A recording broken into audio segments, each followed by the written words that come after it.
Pemerintah Amerika Serikat merilis jutaan halaman dokumen terkait penyelidikan terhadap Jeffrey Epstein, terpidana kasus kejahatan seksual yang meninggal dunia di penjara pada 2019. Rilis arsip ini kembali menyita perhatian publik internasional, termasuk di Indonesia, menyusul munculnya sejumlah nama, lokasi, dan referensi yang berkaitan dengan Indonesia di dalam berkas tersebut. Departemen Kehakiman Amerika Serikat menyatakan, dokumen yang dibuka ke publik mencakup sekitar 3 juta halaman berkas, ratusan ribu gambar, serta ribuan rekaman video. Arsip itu merupakan bagian dari kewajiban hukum pemerintah AS untuk membuka dokumen penyelidikan yang sebelumnya bersifat tertutup.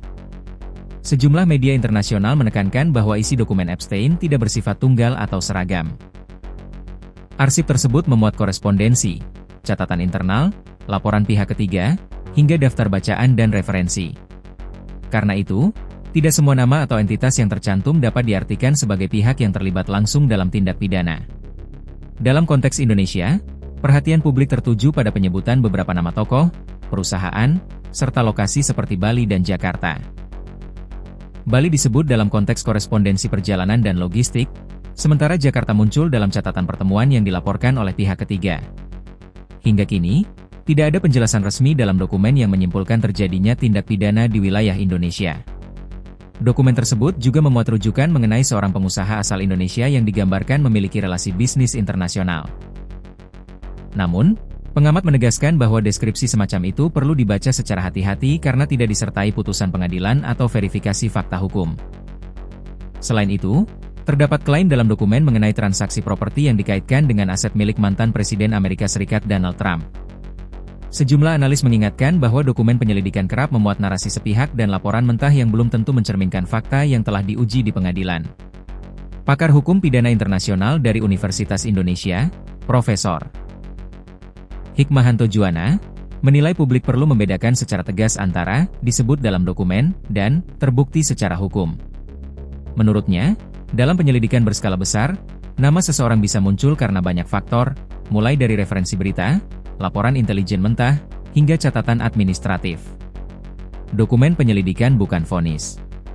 Tanpa proses peradilan dan putusan pengadilan, informasi di dalamnya tidak bisa disamakan dengan fakta hukum, ujar Hikmahanto. Pendapat serupa pernah disampaikan Hikmahanto Juwana dalam berbagai analisis hukum internasional yang dimuat Kompas.com dan BBC News Indonesia, terkait pembukaan dokumen hukum lintas negara dan isu due process of law. Senada, dosen hukum Universitas Gadjah Mada, Zainal Arifin Mohtar, mengingatkan bahwa rilis dokumen dalam jumlah besar berpotensi menimbulkan salah tafsir jika tidak dibaca secara kontekstual. Ia menilai media dan publik memiliki tanggung jawab untuk tidak menarik kesimpulan yang melampaui isi dokumen. Transparansi itu penting, tetapi transparansi juga harus diikuti literasi. Tidak semua yang tertulis otomatis bermakna keterlibatan, kata Zainal.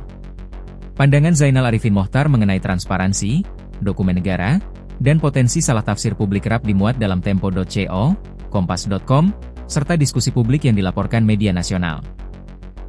Dari sisi komunikasi publik, pakar komunikasi Universitas Indonesia, Arianto Patundru, menilai rilis dokumen Epstein menjadi ujian bagi ekosistem informasi. Ia mengingatkan risiko disinformasi dan framing berlebihan, terutama di media sosial dan platform berbagi video. Nama besar dan isu sensitif sangat mudah dipelintir menjadi konten sensasional. Padahal, konteks dan klarifikasi adalah kunci, ujarnya. Pandangan Arianto Patundru mengenai framing media, disinformasi, dan literasi publik sering dikutip dalam Kompas.com, The Conversation Indonesia, dan diskusi kebijakan publik.